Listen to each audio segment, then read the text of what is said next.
So I would like to formally begin today's session. With us is Professor Rosa Campuzano from INAFOCAM, which is a National Teacher Training Institute, and Deputy Serviaitis Familia from New York, the Deputy of the United States, of the Dominican Republic in the United States, I mean.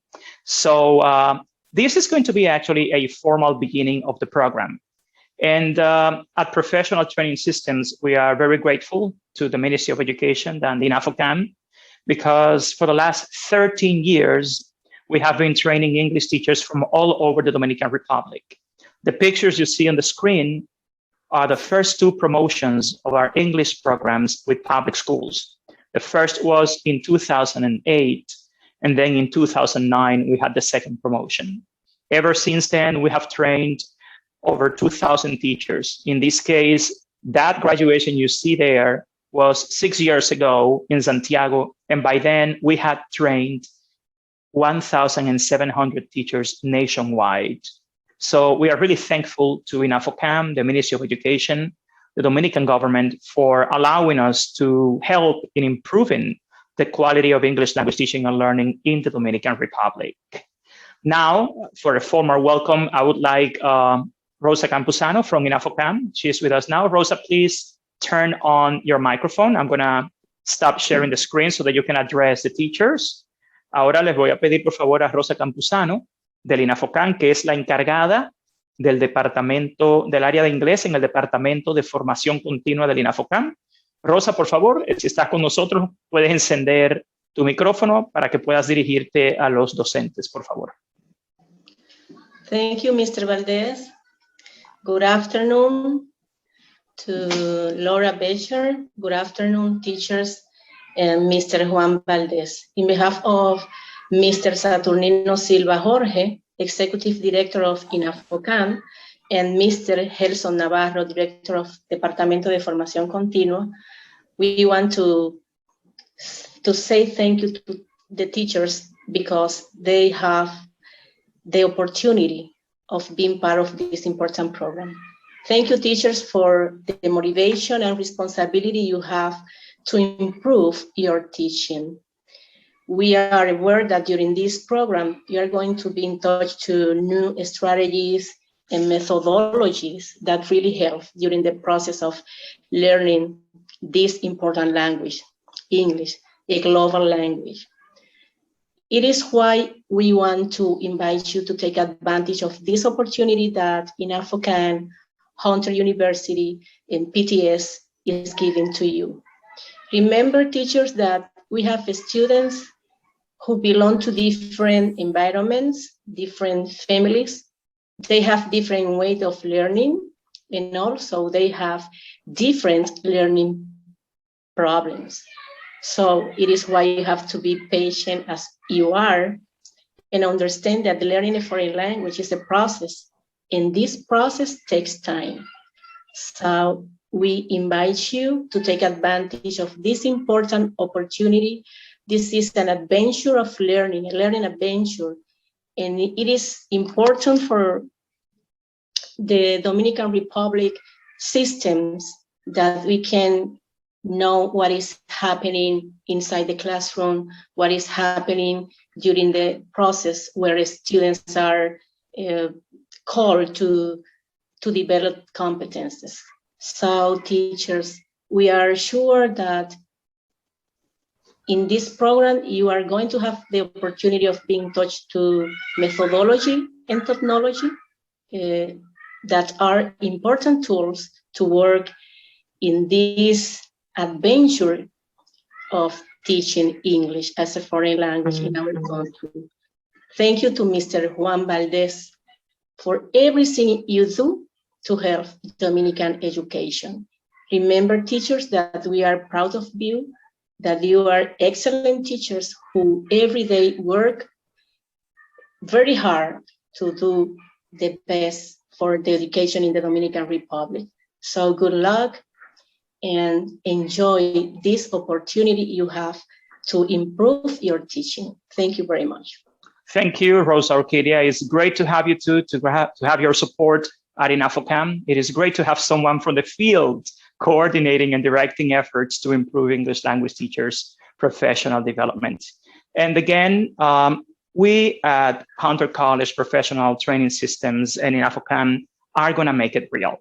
Now, I'm just going to present some of the information we've collected about the teachers participating in this program. Originally, over 400 teachers actually joined the program and applied for it. Most of these teachers are from high school. 70% of the teachers are high school teachers, and 15% are actually from primary school, while the other 15% are for both. We have teachers who mostly work on the extended shift schools. That is, schools that go from 8 in the morning to 4 p.m. The majority of our teachers have extended shifts. Now, the good thing about this program is that we have teachers from all over the country, from all 18 regionals. We have teachers, as you see here in the chart. Lucky for us, teachers all around the country are interested in improving and getting better and getting their country to be fully bilingual. So once again, teachers, congratulations. And thanks to INAFOCAM for making this possible. Now, most of our teachers on a self-evaluation rate themselves in a B2 level of English. So this is important because our school curriculum aspires to get our students to reach at least a B1 at the end of high school. Now, Dr. Becker did a survey, a pre-participation survey, where she asked about the devices that teachers have access to in order to complete and participate in remote lessons. And we see that 46% of these are actually in laptop and desktop computers, while 58% do it in their phones. That's an interesting piece of information. Now, I would like to pass the baton to Dr. Laura Becker. She is going to share some words with us and some information that's important about Hunter College and the City University of New York. Laura, please go ahead. There we go. I even muted myself. I was trying to be so good. And Senora Campuzano, thank you so much for those beautiful words. They're so inspiring and so meaningful. I think teachers don't get to hear enough of that, just that how proud their leaders are of the work. And I know in New York City, our New York City officials, we would love to hear more of that from them. So that was really lovely. Thank you. And thank you to INAFOCAM for sponsoring this along with PTS and with Juan, who I've worked with for many years now, in trying to advance English language teaching in the Dominican Republic. So I'll just say a couple of things about our college and this work of partnering between New York and the Dominican Republic that maybe I didn't have a chance to share, even though we've been together now a couple of weeks. So I wanted to let you know that it's not just any university that you are partnering with. You're partnering with the largest urban university in the United States, the City University of New York, which was first founded in 1847 and now has close to 300,000 students across 25 different campuses in all of our boroughs: Manhattan, Brooklyn, Queens, Staten Island, the Bronx, etc. So I'm sure that someone a cousin, a friend, someone in your family probably has some connection with the City University of New York. And Hunter College specifically, we're located in Manhattan. We've been there since 1870. We are a very special college as part of the City University of New York, because we were actually founded as a college for teachers. It was an all-women's college, and actually in the late 1800s, 1870, 1880, 1890, Hunter College was the only college that could certify teachers to work in New York City public schools. And we've had a long history of a very strong relationship with the New York City schools. we're no longer focused only on education, but we have a very large school of education that is one of the best in the United States. And within our School of Education, we have a master's in teaching English to speakers of other languages, TESOL. And we work with hundreds of teachers every year who then go on to teach English as a foreign language or English as a second language across New York and the United States and around the world. So we have a lot of experience in working with teachers. And as you can imagine, we're very committed to supporting multilingualism, bilingualism, and of course, empowering students through the learning of English. One of the things I did want to mention that Juan touched on is the very special and unique relationship between Dominicans and New Yorkers. New Yorkers are Dominicans and Dominicans are New Yorkers because of the incredibly large number of immigrants to New York. It's always increasing, steadily increasing. And I believe there are as many, if not more, Dominicans in New York State as actually on the island itself. And we are really committed in New York State to supporting Dominican students. I don't think there is an English language teacher in New York who hasn't had a Dominican student at some point. And some of us work almost fully with Dominican students. When I first started teaching English as a second language, I taught in the Bronx in 1994, and all of my students were Dominicans. And so I have a very special love for Dominican students, as do all of my colleagues in New York. But one of the things I want to point out to you is that Dominican students, when they do come to the United States, to New York, very often their level of English is lower than other immigrant students. So this is some recent information from the Migration Policy Organization that talks about all the different immigrants that come to the United States, and looking then specifically at English levels. And Dominicans say that, well, about 60% of them are at a lower level of English, which is a lot more than groups, let's say, coming from Colombia or even Haiti or other places. So we know that your work as English teachers is very, very important in changing this reality. And and some of my teachers here tonight, we have been in public schools in the Dominican Republic, and we know that you don't have enough time with students. You don't teach enough. There's not enough frequency of contact, not enough hours. The resources are low. And as Juan was talking about, the level of professional development hasn't been there for you.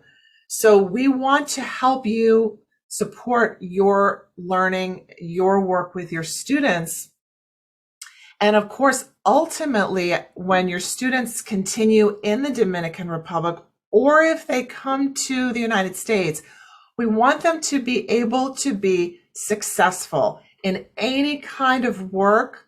Bilingualism is an advantage. And we feel that way for our English-speaking students here. They also should become bilingual. So this is the reality that we're working in, and we want to really thank INAFOCAM for the opportunity to join our university with the work that you're doing and to be able to advance. So I'm going to stop sharing for a moment. So if you want to conclude in any way, Juan, and then we'll get started with our program tonight. Thank you.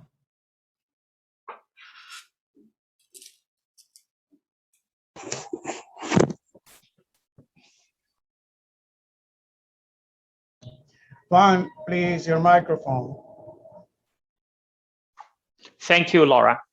Thank you very much. I would like to ask everybody to please keep their microphones muted. And thanks also to the co-teachers who are here with us today from CUNY. This is a team, actually, it's teamwork. Now, this program, as I said, is a prelude to a big plan. And my point is that the time has come to pave the way for bilingualism in the Dominican Republic. One very important figure in this dream, in this plan, more than a dream actually, is Deputy Serviairis Familia. She is the proponent of the law for English as a second language in the Dominican Republic. And given all her effort, now the Dominican government has decided that beginning in the next school year, which will start in September, we may begin the bilingual program in Dominican public schools. Deputy Serviairis Familia actually resides in New York, and she's here with us today. I would like her to just address a few words to the teachers. Tenemos acá a la diputada Serviairis Familia, quien es también la proponente. Diputada, por favor, encienda su micrófono un minutito.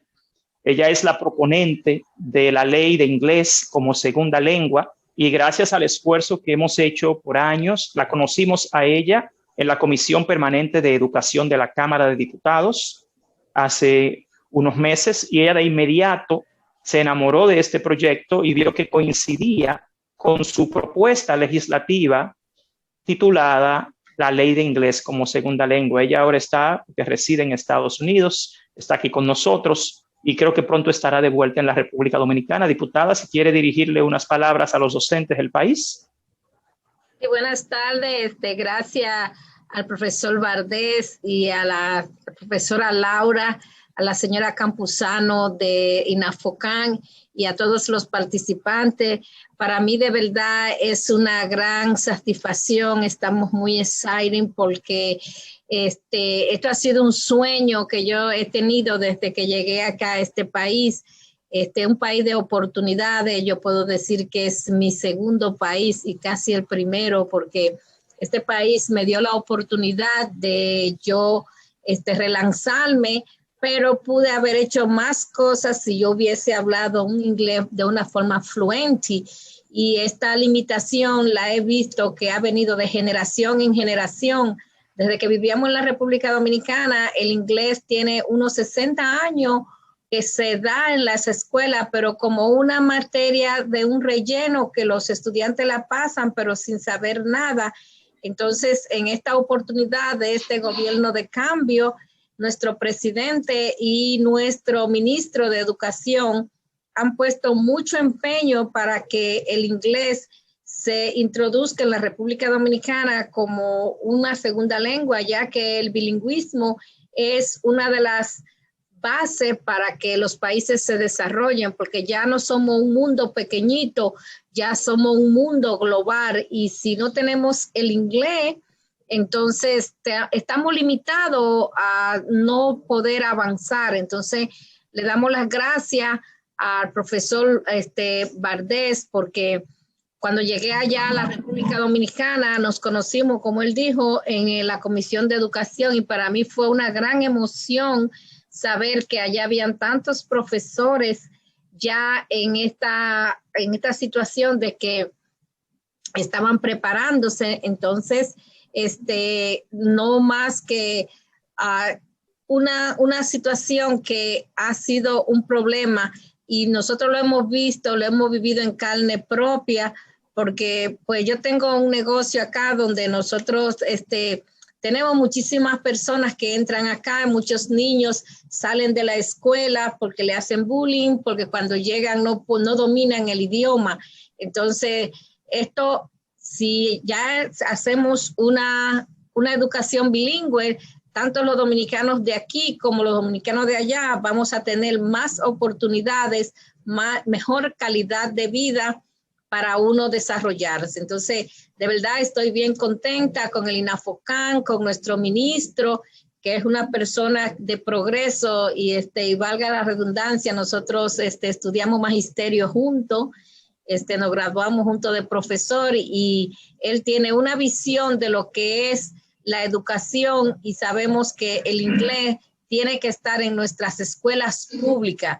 Y digo en nuestras escuelas públicas porque allá los hijos de las personas que tienen, pues vamos a decir, dinero, pueden pagar un colegio y hay muchas personas que hablan inglés, pero no así los niños, los hijos de gente con bajos recursos económicos. Entonces tenemos una limitación y ya esto no es un lujo, es una necesidad y es algo de justicia, porque no podemos tener un grupo con una educación y otro grupo con otra educación. Así que muchas gracias a la INAFOCAM, muchas gracias a nuestro ministro, muchas gracias a nuestro presidente Luis Abinader, que desde que yo le presenté este proyecto en el 2015, dijo que este iba a ser un proyecto que yo le iba a presentar en la Cámara de Diputados y que nosotros íbamos a ser un país bilingüe. Así que muchas gracias a todos los participantes y adelante. Okay, thank you very much, Servia. So basically, our plan for the next school year is to have a situated learning solution. And what this actually means is that we will have a simultaneous program with situated professional development, school by school, addressing teachers' needs in every individual school. We will be able to provide the learning materials both for teachers and students. We will get involved in school management, that is following up how the schools are managed in order to improve English language teaching and learning. And finally, we'll have an extensive program for teacher evaluation, supervision, and development. This is basically what we call a situated learning solution. Now, it is time for class, and I'll just pass the baton again once more to Laura. Today, we'll be addressing the issue of principles and approaches in the teaching of listening skills online. Laura, over to you now. Yay! Now we can do the fun stuff. We get to start to talk about teaching. Yay! That was just beautiful. Beautiful words. And it's about learning, about growth, about justice. And it's a beautiful thing to be with all of you teachers. I want to just quickly let my co-teachers introduce themselves, and they'll tell you their name, where they're teaching right now, the level of students they have. And if they're not in New York, they'll tell you where they are. So I'm just going to call on you so then you kind of know who's going where. So I'll start with Frederick. Todo bien. Placer verte. Hello, good afternoon. My name is Frederick Lim. Thank you for this opportunity to teach you all. I teach middle school grades, 6th, 7th, and 8th graders. They're about 10, 11, 12 years old. I teach them English as a new language. I have 10 years experience, and every year I have students from Dominican Republic. So they're a very, very nice group to have in Harlem, New York. Thank you. Thanks, Frederick. Cora. And so I'm a high school teacher. I've mostly taught international students at a school that is only for recent immigrants in the Bronx. And I'm also currently teaching as an adjunct professor at Hunter College for a curriculum and materials course. And I'm really happy to be with you tonight. Yay. Hannah. Hi, everyone. I'm Hannah. I currently teach a dual language kindergarten class in Utica, New York. Many of my students are Dominican, so I'm super happy to be here with you guys and share this experience with you. Thank you. Glad to have you. Jamie. Hi, everyone. I'm Jamie Malloy. I teach high school grades 9, 10, 11, and 12 in East Harlem. I'm not in New York right now. I'm in Ohio, but I do live in New York, just visiting for the summer. I did get to see Black Widow. I know I talked to you all about that. I went to see Black Widow, and it starts out in Ohio. Okay, Jamie? Just so you know, Ohio has some exciting things going on you don't even realize. How about Leanne? Hi, everyone. I'm Leanne. I'm a middle school English as a new language teacher. I actually teach at a bilingual school, Esperanza Preparatory Academy, in East Harlem. And like everyone else before me, the majority of my students, they come from, or their families come from the Dominican Republic. So I'm super excited to be here with you all today. Yay. We've got a lot of Harlem connections. Interesting. Jerry. Hi, everybody. My name is Jerry. I teach middle school. I teach grades 6 and 7 in Jackson Heights, Queens. And I also have a large population of Dominican students, and just super excited to be here with you guys and get to know some of the teachers that they potentially are, learning from in DR. Yay. And Samantha works with Jerry. So Samantha. Hi, everyone. Yes, you can call me Sam. I work with Jerry, and I've had the pleasure to be at my school with Jerry for 10 years now. So 10 years of experience teaching 7th and 8th grade, a lot of students from the Dominican Republic, and if not from the Dominican Republic, then majority Spanish-speaking countries. So super, super important and exciting to be here with all of you. So thank you, everyone, for the opportunity, and can't wait to talk to you in breakout rooms. Yay. Thank you, Sam. So you see, we have a beautiful array of New York teachers with us. I just wanted to let you know, each time that we meet live, you will see some of the same teachers. Some of you know these teachers. Some of you will meet new teachers. So you're getting a lot of chance to interact with different teachers. And I'll explain a little more about how you're going to work together in those rooms and on your Padlet towards the end of class. So no worries if you are new tonight and not completely sure how that's going to work. So I am going to just do this. I think I'm a teacher who hates doing the rules. You know how you're supposed to do the rules with students? We're going to respect each other. We're going to do, I hate those things, but it's a very big group and some people are new. So please forgive me. I'm just going to say these quickly. Please watch the mute at all times, especially when you go out and come back in the room. Please do keep your camera on, but if you need to take a break, go take a break. No worries. Please do that. Just turn off your camera and come back. We want you to be engaged as much as you can.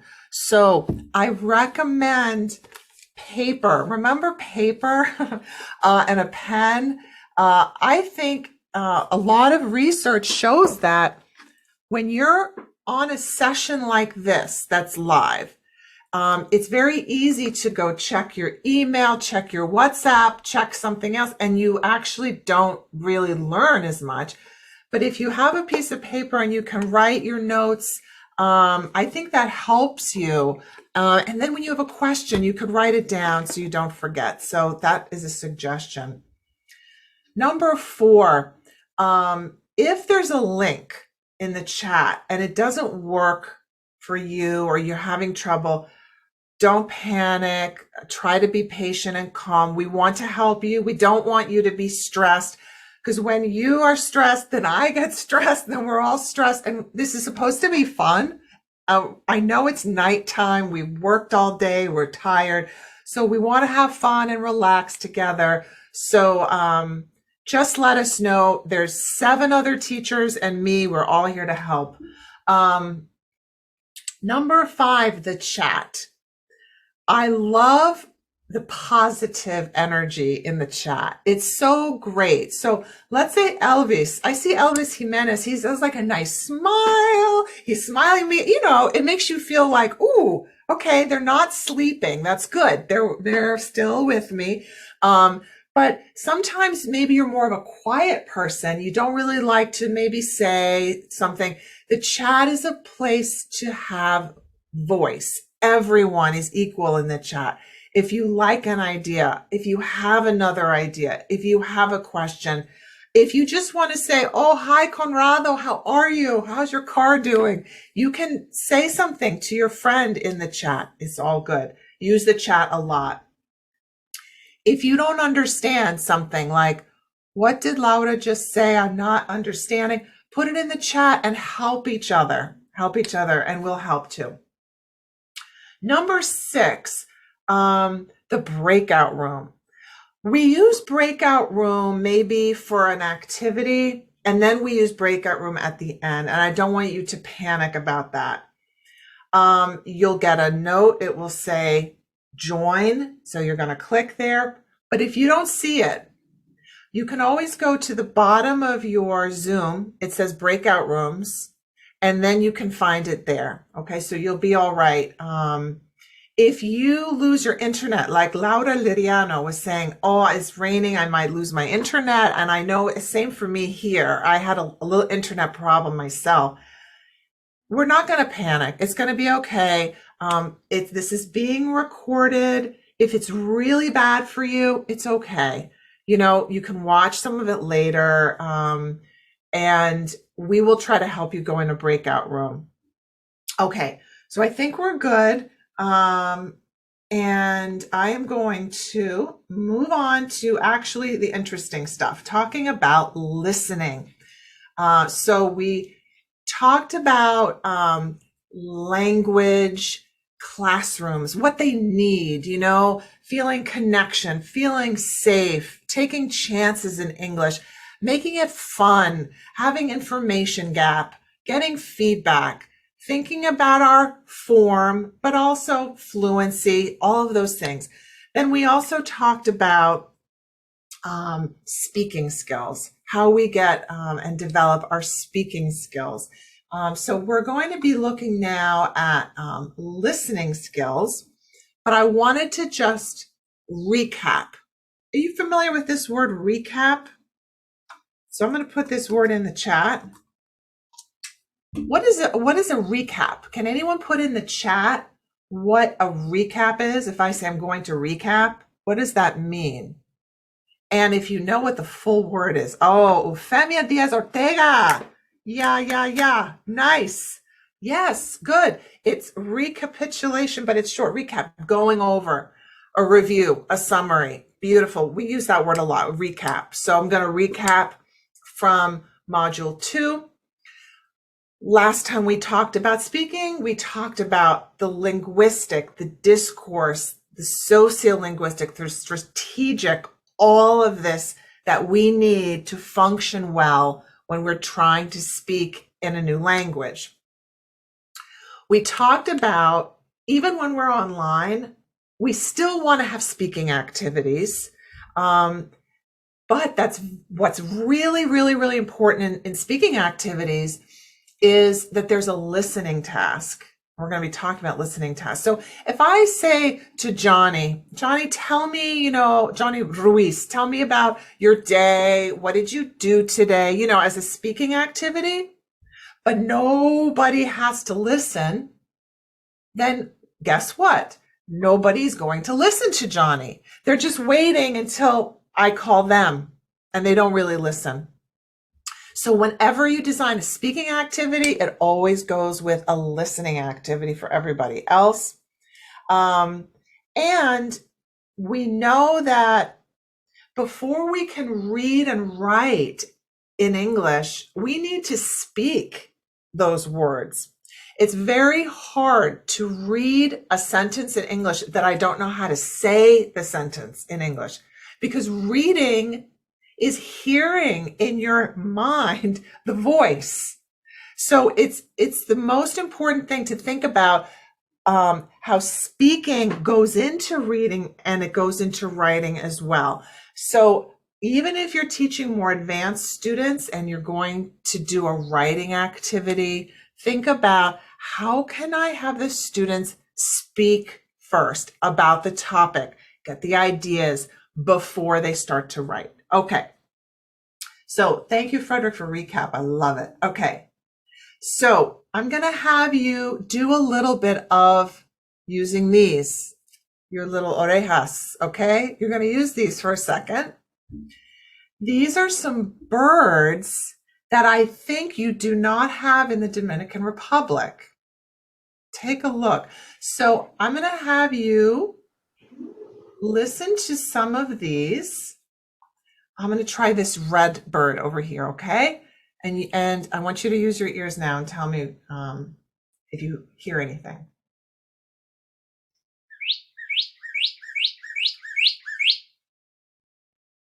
I'll try this yellow one.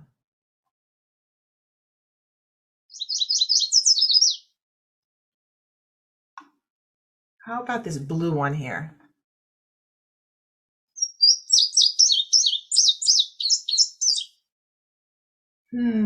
This is a big one here. Let me try this big one.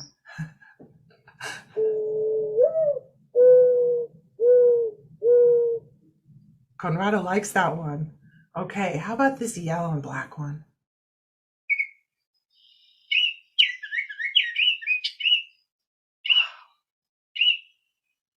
He's got a lot to say.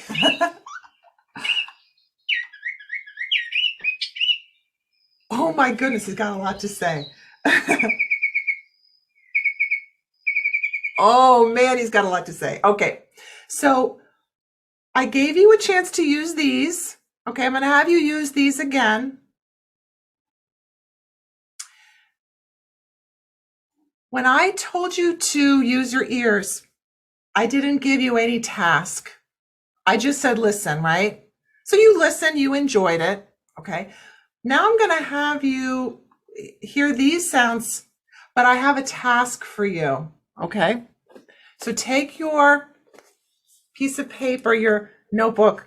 Don't use the chat. Use your own paper so nobody sees your ideas, okay? Nobody can take your idea. Just use a little piece of paper here on the side, okay?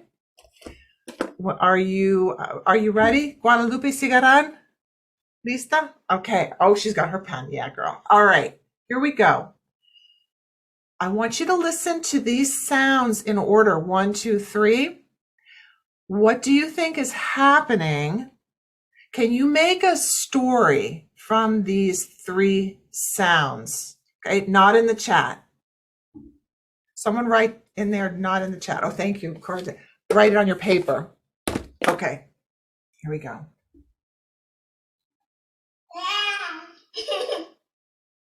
I'm going to play it one more time. This is sound number 1. Okay, sound number 2.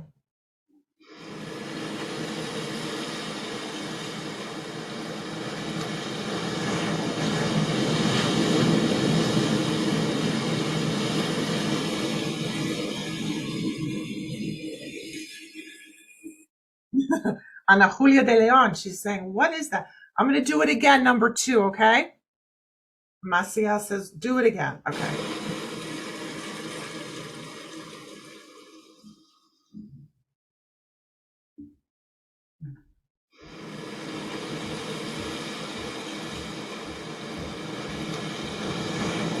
Okay. Sound number 3.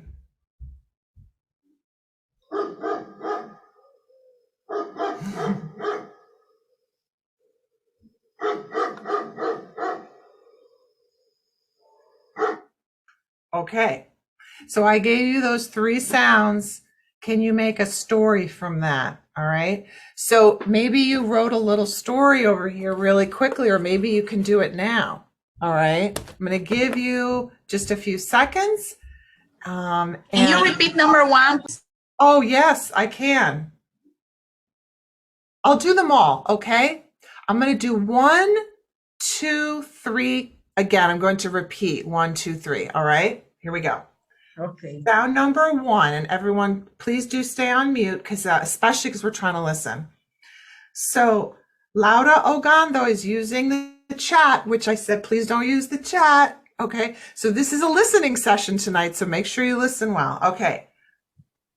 Sound 1. Sound 2.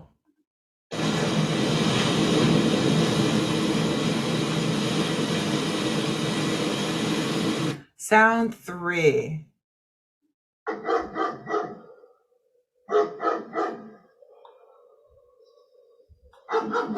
Okay, so I see a couple of hands raised, which is awesome. So let's see. I'm going to start with Ariane. Do you want to share what you think the sounds are, or what your story is? Yes, I have a story about those sounds. Okay, it starts like this. A little girl is learning how to walk, but it was difficult because of the wet floor apropos of the storm. Suddenly, a dog warned his mother to take care of her because the little girl could fall down and get hurt. Oh my goodness. Whoa. I'm sorry. That was really awesome.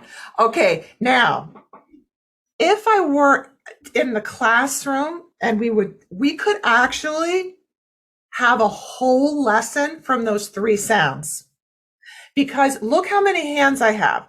I'm going to have a lot of different stories. None of them are wrong because it's the sound that you heard. So they're all right. I can hear the stories. We can vote on the stories. We can try to do a dictation. Ariane can repeat and I can write her story. I can grab some English that I thought was such great use of vocabulary. I can take maybe a word that I'm like, maybe you could use this word instead. And I can actually teach some English as well, something new to her. So you see how you don't need a lot of materials. You just need a task design that will create language use. Okay. And there are a lot of websites that have these sounds. They're all free. It's just about being creative, putting them together. Ariane, that was so great. There are so many hands up. But let me hear just a couple of more stories. Do you have, let's see, something maybe a little different? I'm going to try maybe Lorena Bell today. Do you want to unmute and share your version? Hi, good evening, everybody. Good evening. Well, my story is similar to Ariane's. Very good. The baby just woke up. She was hungry and wet, so she needs her mommy. And I thought it was a car passing by, actually, not rain. Yes, that's fine. Okay. So a car was passing by, and that's why the baby woke up. Then I took the baby out. I'm the mother, by the way. I took the baby out for a walk, and the dogs started barking to call their attention to the baby because they wanted to play. Look at that. That is awesome. Absolutely beautiful. And that's sound number 2 is a little harder. It's more clear, maybe. Sound 3, people usually know, let's say, okay, that's a dog. Sound 1, you probably know it's a baby. But it's sometimes good to use a sound that is a little confusing. It's okay to be a little confusing. When you make everything so obvious, so clear, it's boring for the students. You create a little more magic when you don't know, maybe. Maybe that is a river, it's an ocean, it's a truck, it's a train, or whatever it is. And I would love to call on everybody. Believe me, I mean, you're amazing. Could you please keep your story for 7 o'clock and share it with your teachers? Because I want everyone to be able to, everyone who wants to have a chance. And if you'd like, you can put your story in the chat as well, if you would like everyone to kind of hear that as well. So I'm going to go on. So I'm going to ask you to lower your hands, even though that breaks my heart because you're participating. And I want to hear from you. And I'm sorry the group is so large that we can't, but hopefully in time we'll have a chance to hear. So definitely share your story. Okay, I'm going to do a dictation now. Okay? Don't we love dictation? Dictation is the most probably traditional listening approach that language teachers use. And it's not used enough. It should be used every class. Dictation is very powerful for so many reasons, for the listening, for the writing, for understanding how English works, for grammar. And there's something fun about it. It creates an anticipation because you want to get the words, okay? So what I'm going to do, I'm going to read you one sentence One sentence. It's a question. Mommy, no. Okay, mommy, no. 1, 2, 3, 4, 5, 6, 7, 8. It has 8 words. My sentence has 8 words. So what I do, let me see, is I make a line. Let's see if I can do this so you can actually see it. It's blurring. That's not working. It's because I have the blur on. There we go. Okay. I make lines. Make 8 lines for yourself. So you know that this question has 8 blanks. I know you can't see because I have the blur on. So maybe someone can just pop in the chat that it is a question with 8 words. Perfect, Frederick. Okay, you ready? I'm going to read it first, natural speech, not slow.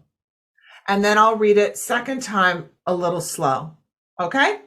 Ready? Listos? Here we go. What are key differences between listening and hearing? Now I'm going to read it slower.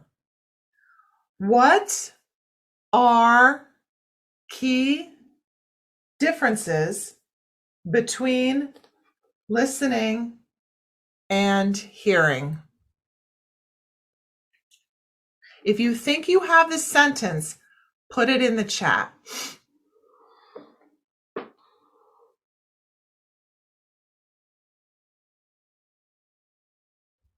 Nice. Excellent. Excellent, excellent, excellent. Okay. So what are key differences between listening and hearing? All right. I'm going to call on, I think, Hector Alvarez. Hector Alvarez, how are you? I'm writing this, and right. I can explain. What are kids' differences between listening and hearing? Perfect. Thank you, Hector. Excellent. All right. Excellent. 100%. So let me ask maybe Loide Martinez, can you answer the question with any idea you have? Oh, she disappeared on me. Yeah, no, I'm here. Okay. Hello, everyone. Hello. What's the difference between listening and hearing, in your opinion? Oh, I think the big difference is the attention. What do you mean? Here, but when you are listening, you are paying attention what the other person is saying, the movement that person made, you make eye contact, and you are active listening. You can interact with them and ask them something for clarification. Excellent, excellent. That's wonderful. Johnny, do you want to add on to that? The difference, Johnny Ruiz, between listening and hearing? Yes, I agree with my partner, teacher, because listening is, when you listen is, for example, you are walking on the street and you hear a lot of noises, a car, a dog, people speaking. But when you listen, you pay attention to the subject that the people are talking about. Exactly. Wonderful. And both of you talked about hearing being a little more passive. You know, you're just kind of doing something, like Johnny said, you're walking down the street, there's noises. But if you're listening, so I think about it like, let's say you're alone and it's dark and you hear something, but then you really start listening. What is that? What am I hearing? And you put, as you said, a lot of attention to it. Okay. It's an energy that you're putting towards those sounds. So why is this important when we are planning activities? Why is it important to think about listening versus hearing when we are language teaching? When we're language teaching, what do we think is important to know about that? let's see, Ronnie Rosario. Ronnie, if you want to unmute and tell us, what do you think about why is that difference between listening and hearing important when you're planning teaching activities? Okay, thank you for giving me the opportunity. Absolutely. I think listening is when you understand because you are paying attention. And hearing is a sense that you have, the capacity of hear. Yes, yes. Thank you, Ronnie. So, yeah, when we are putting that attention, or as Josiah said, listening through the mind, we're really want to create that situation in classrooms, right?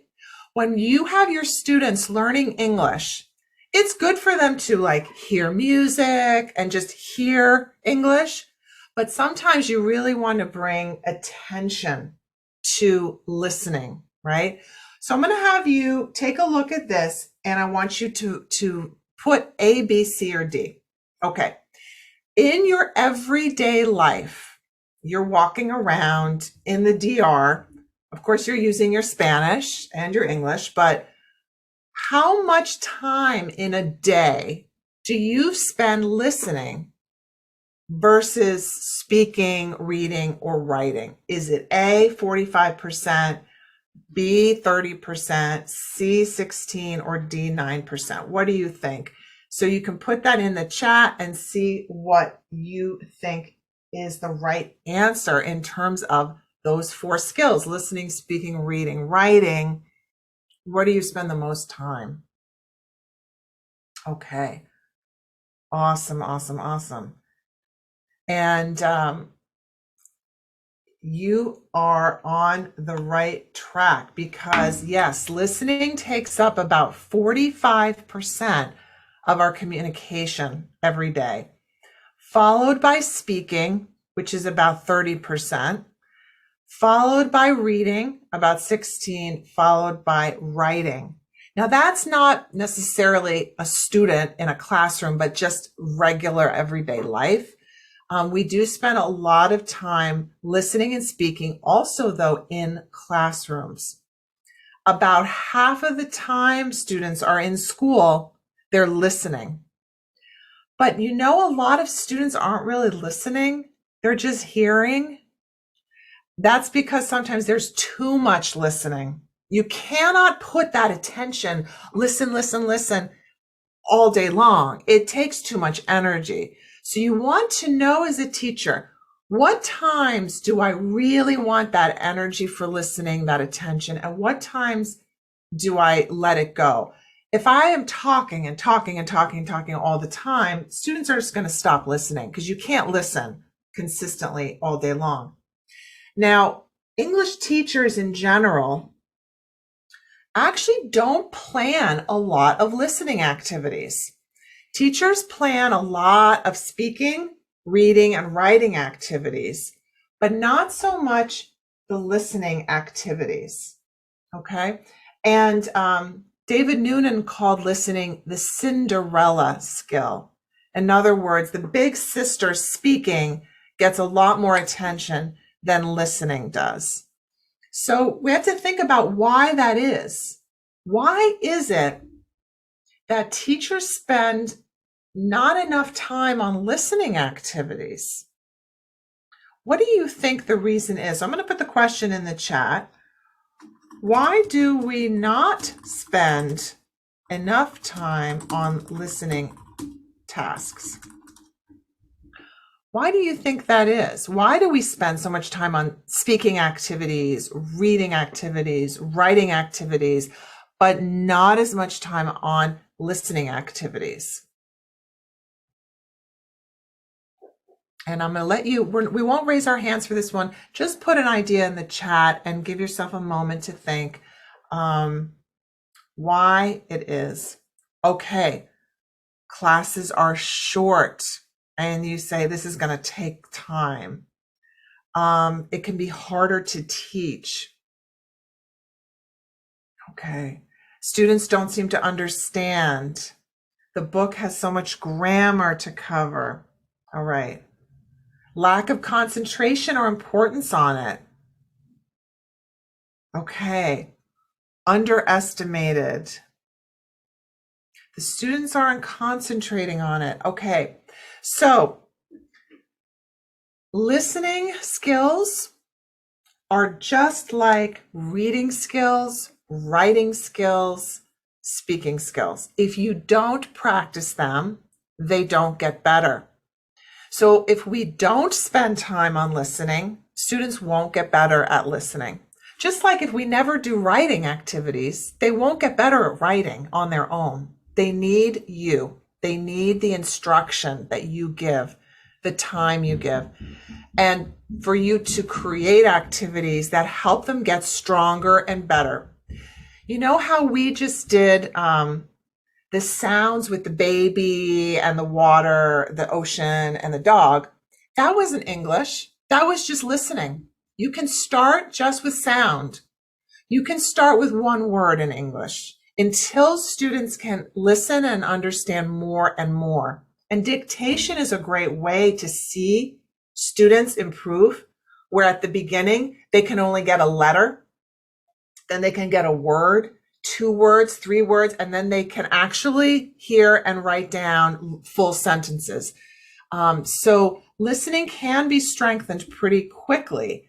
But like you said, when our supervisor comes in the room, we feel sometimes they want to see students talking, or they want to see students writing, or maybe even reading and doing activities. But grammar can be in a listening task.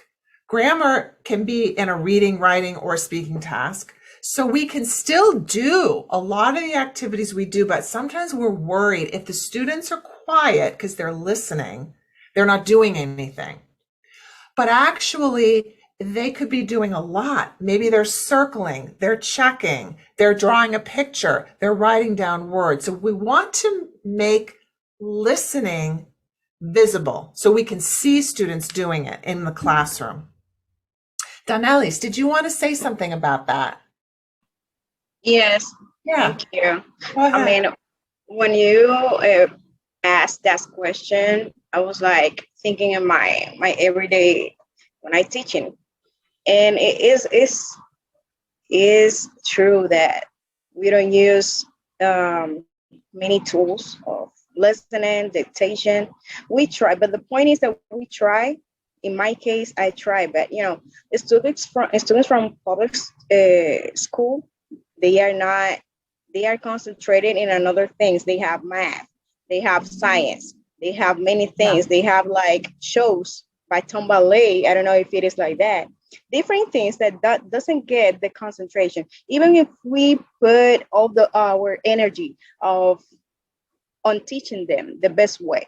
So there are many factors that, not only because we don't use listening, many factors. If you have the opportunity to go with us and be in a real class, then you're gonna see the first time they're gonna be like, oh, it's a teacher from another country, that's awesome. But then the other days it's kind of different. I don't know if all my colleagues think the same I do, but that's my opinion and my reality. Thank you.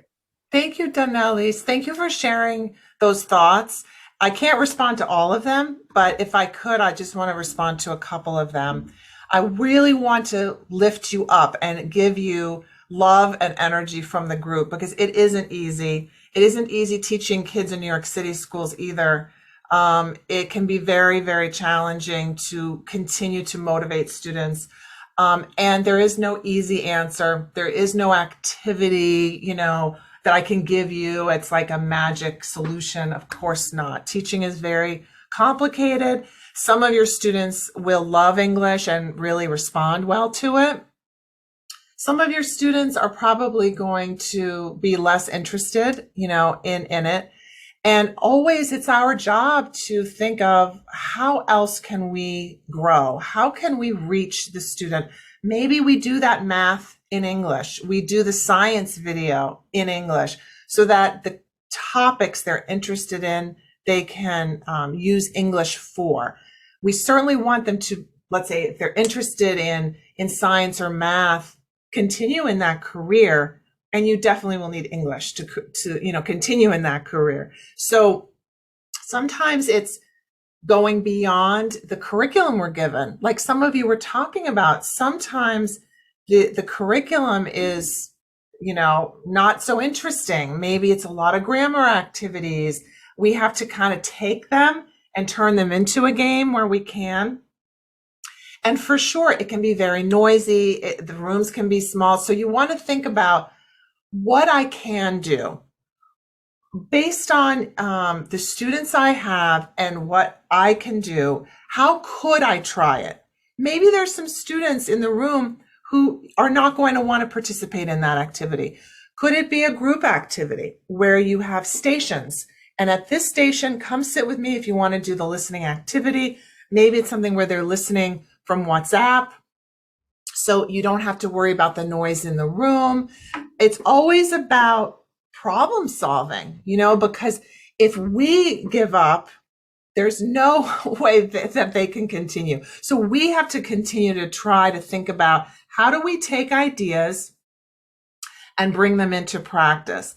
The more that your community here of teachers connects to each other, the more power you have to talk to your leaders and talk about what's needed in your classrooms. And many, many, many of you are successful in these situations that you're teaching in. I have not spent years in Dominican classrooms. I have spent days there, and you have a lot of beautiful things that we don't have in our New York classrooms, actually. There's a lot of cariño, there's a lot of support, there's a lot of the fact that your students are all Spanish speakers. You can use your Spanish when you need to. There's a lot of advantages you do have, but I won't continue on that road because, of course, I'm here. I'm not coming into your classroom to teach your lessons for you, nor should I. But know that these are challenges everywhere. I've done workshops in every part of the world, and teachers say the same things. And the New York teachers here, same kinds of challenges. So let's support each other. Let's find out, okay, how could we do a listening activity? Or what's a listening activity that I did that my students really liked it? I'm not talking about listening activities for 45 minutes. I'm talking about short activities, building up the stamina. Okay. And of course you can't attend to every student individually. Yes. But we don't want this time together to just be listing our concerns and our challenges. We want to look for solutions, and we have to look to ourselves. We can't wait for someone, a supervisor or somebody, to come and fix things for us. We always are looking to ourselves for that. Does anyone want to kind of add on to anything that we've said that would kind of maybe turn this to the positive before we move on? Because I don't want to stay in the kind of, well, it's overcrowded and students don't want to do it and that kind of zone. Okay, let's see. Ezequiel Polanco. Give us a couple of words and then we'll move on. Thank you. Laura. Listening is one of the 4 skills that we can teach together with reading activities and also together with speaking activities. Yeah. And listening activity, listening in a classroom is specifically the most powerful strategy that we can use as teacher to keep engaged our students. Once you let your students know that you are going to be verifying if they are listening what we are doing in our classroom, or you are going to be asking questions to them after, for example, speaking activity or after any reading activity. So you are going to keep them in the mood of English. So I think that we teach listening, but the thing is that we are probably not planning or no paying attention, we as teachers, to the fact that we are using that listening strategies in our teaching. That's all. Okay. Thank you, Ezequiel. That's, I think, very reflective and very, very honest. And I appreciate that because in the context that you're in, so right now there's 240 of you, and we did a listening activity, right? So to say, oh, the class is large, actually listening is the easiest thing to do when you have a large class, because they all have to do something quietly while they're listening to you, or maybe they're listening to a video or listening to something that you're playing. Actually, it's a great solution to large classes. Okay, so let's continue and take a look at some of those activities like you were just talking about, Ezequiel, that can help. We know that listening is really, really important to employers. It's rated as one of the top skills. Being able to communicate well orally as well as being able to listen well. And so we want our students to develop those important skills. We do a lot of things with our listening. All right. So we talked about all the ways that, we listen all day. It takes about 50%, 45% of our day, because sometimes we're listening for something like academic. Maybe it's the science lecture. Sometimes we're listening just for one detail. We just need to hear a number. Sometimes we need a lot of details, like someone giving us directions. So we need to listen to all of it. Sometimes we're listening just to enjoy, like in a movie.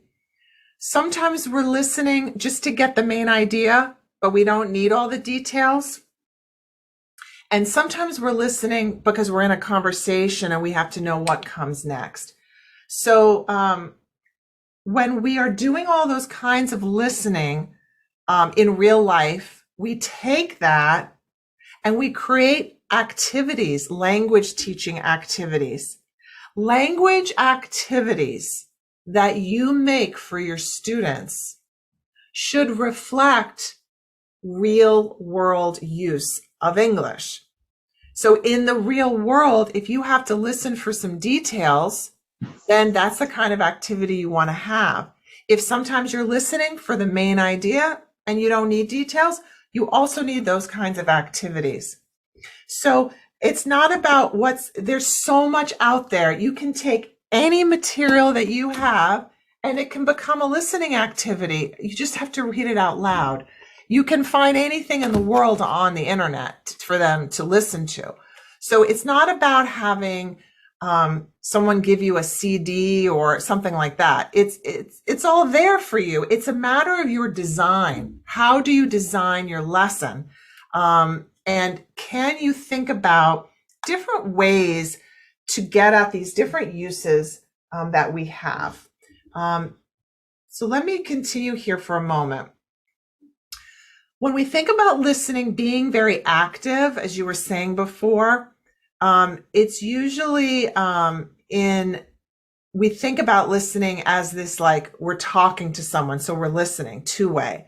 But often listening is one way. We're just listening, like you are right now, you're listening to me and you're writing down ideas or you're reacting to the ideas. So in your classrooms, again, you want to have two-way activities as well as one-way activities, all right? We also know that when we hear things or listen, we're using our background knowledge, we're using our schema, we're using what we already know. So when I played those three sounds, you've heard a baby cry, you've heard a dog bark, so it's easy for you to retrieve it. When I'm talking or giving a listening passage, I'm reading something out loud to students. Students are listening to the words, but they also do better when they know the topic that I'm discussing. For example, if I read to your students about Santo Domingo, they can understand the English better because they know the subject.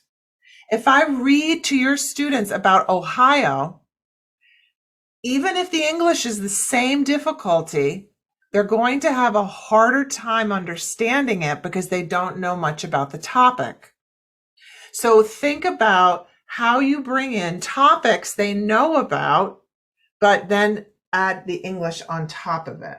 Okay, so we do both of these things, bottom up and top down listening. Okay, so let's take a look and see if we know which is which. So the first example, that evening, a friend calls to invite you to a party at her house the following Saturday. You've never been to her house before, and she gives you directions. You listen carefully and you take notes. Is that bottom up or top down listening? Okay, second example. Over lunch, your friend tells you about her holiday, her vacation, which was a disaster. You listen, you say, oh, that's terrible. You interject, and you give sympathy to her. All right, which is which? Which is top down? Which is bottom up? Let's see if we can figure out which one is which in that situation. So the party, is that bottom up or top down? And what about the lunch? Is that bottom up or top down? Okay. Let's see. Bottom up or top down? The party example. Rosa Ortiz, what do you think? If you want to unmute Rosa.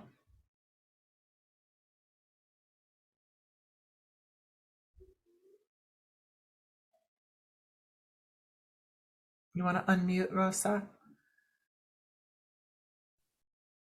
Me. Okay, I lost Rosa. She's there. Rosa. Excuse me, did you call me? Yes, I called on you because your hand is up. Answer. All right, no. I heard, but I didn't listen. Oh, okay, we'll pass that. Richard Ramirez. Oh, but let me tell you something before, sorry. Okay, is it relevant to this topic? Yeah, but it was the old topic. Okay, let's hold on then. We're moving on. Richard Ramirez. Okay, no problem. Sorry. Put it in the chat.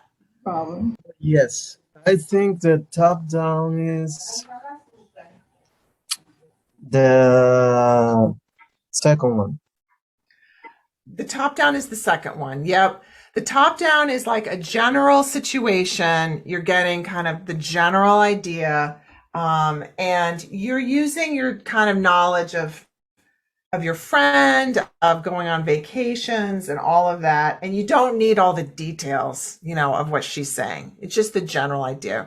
Exactly, Richard. Whereas the party, you really are listening to all the words, right? And you're trying to get, kind of grab on to those. So sometimes when you are planning activities, us as teachers, we're not always clear what we're doing. We're not always clear. Am I asking for details? Do I need details? Or do I just need the general idea? And sometimes we ask for details when we don't need details, So just thinking through your purpose when you're writing your listening activities. I'm going to skip over this. Okay. So 5 ideas to keep in mind when you do make those listening activities, and you'll be doing some for your next assignment, which is due next week, next Monday. Okay.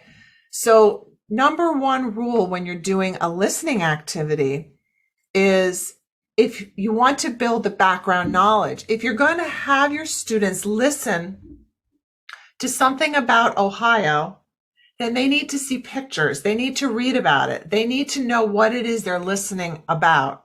Okay. Don't give them something cold, because then it's like a test. It's not teaching. So let them have background knowledge. Number 2, what's the purpose for listening? Why are you listening? Remember when I gave you the birds? I didn't give you any purpose. But when I gave you the baby, the dog, the ocean, I told you you had to make a story. We listen better when we know why we are listening. So don't just start with listening. Have something in mind that the students have to do with the listening. Okay. Number 3, start with the big ideas. Do you understand what I'm talking about in general? And then go back maybe as you read the second time or the third time for more details. Number 4, don't have them only hear you or only hear something from the course book. Bring in other English voices. Bring in things from YouTube, from the internet. Bring in different kinds of listening. Listening where it's a conversation, or listening when it's a lecture, or listening where it's a how to do something kind of material. And then number 5, make sure it's listening you're doing and not just hearing. And if you have students have a book, maybe a course book or something, and you open the book and you're reading it, they're not listening, they're reading. They're hearing it, but it's really a reading activity. They cannot see it. They cannot see the words. They must not see the words for it to be a listening activity. If you show them the words, they're not relying on listening. They can use the visual. So take away everything. So all they have is the listening. Okay. So let's take a look at some activities. All right. That you can do. Let's try this one. I am going to, I hope you can see this picture well enough. Can you kind of see this picture of this room? Pretty good? Sort of good? Okay. So in this one, this is one activity that I bet you use a lot. In this activity, I'm going to say a sentence, and you are going to guess the object, the item, the thing that I am talking about. Okay, you ready? Here we go. So listen up and look at the picture. Giselle's like, maybe. Okay. There is a long white couch with lots of fluffy pillows. Propped up next to the couch is an electric guitar. If you look to the right of the guitar, you see something. What do you see?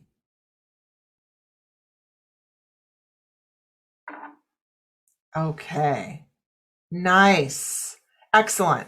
So you can do this many times with one picture. I can say some, and then I could have Ronnie. I could say, Ronnie, you make a sentence, and then we have to guess what it is, right? Or I can tell him what to say. I can give the sentence to him. So that is a kind of short, easy listening that you can do with any kind of pictures, right? Hidden objects. Another variation is the I Spy game, right? So I spy something. And I'm going to ask one of you to try this too in a minute.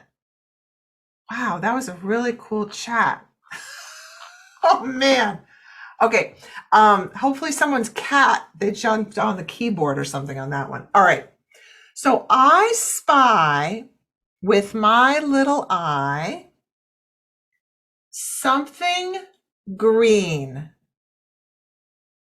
Now you have to ask me a question to figure out what it is or where it is, okay?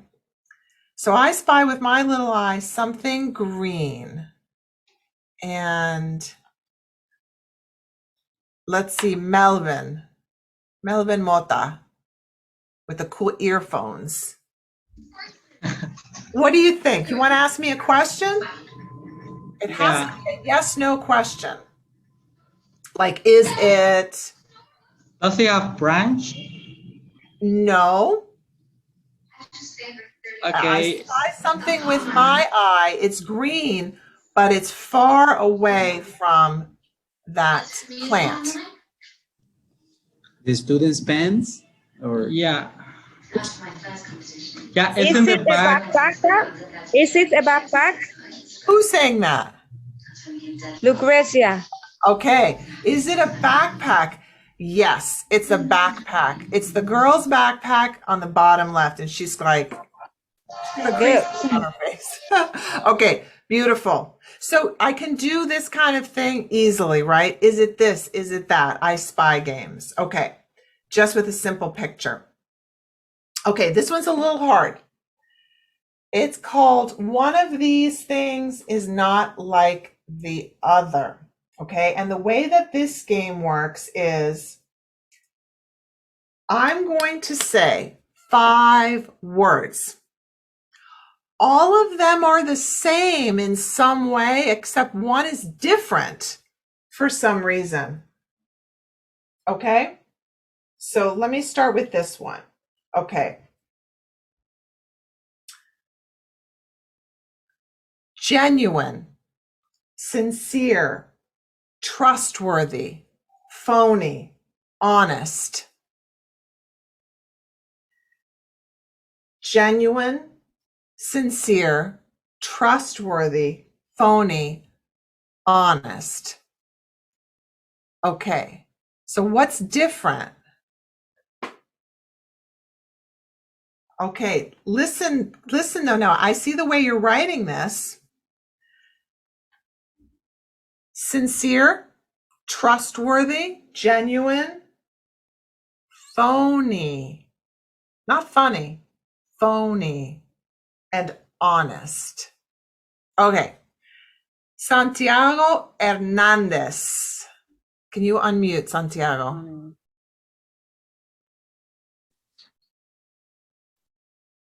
Phony. Phony. Okay, why is that different? Phony is sort of the opposite to sincere, dishonest. Okay. And the other one, I forgot the other one. That's okay. That's perfect. That's perfect. So yeah, you got it. I gave you 5 words: genuine, sincere, trustworthy, phony, and honest. So that was a vocabulary difference, right? They were all the same, except one was different because of meaning. All right. And that's the easiest one to do. I'm going to give you a little harder now. Okay. This is 5 words. One is different. Okay. Went, sold, was, ate, smiled. Went, sold, was, ate, smiled.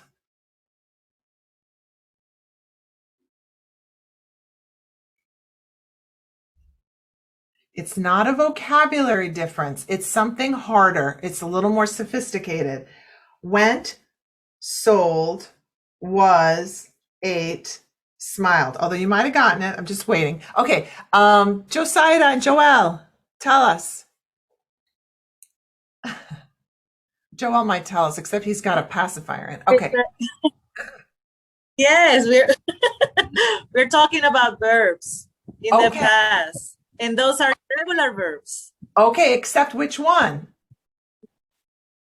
Which Smile, one? Right. Which is regular, ending in ed. Excellent. So I saw a lot of you got that right. A lot of you wrote smiled. Bravo. Excellent. That's really a hard one. So in that case, I gave you 5 verbs: went, sold, was, ate, and smiled. All of those were irregular except for smiled. Okay, last one. All right. This is not vocabulary and it's not about grammar. It's another way that the word is different. Okay, 5 words. Okay. Okay. Boot, foot, root, zoom, doom. And I'll say it again. Boot, foot, root, zoom, doom. Which one was different and why was that one different? Okay. Janet Luberon, you want to try that?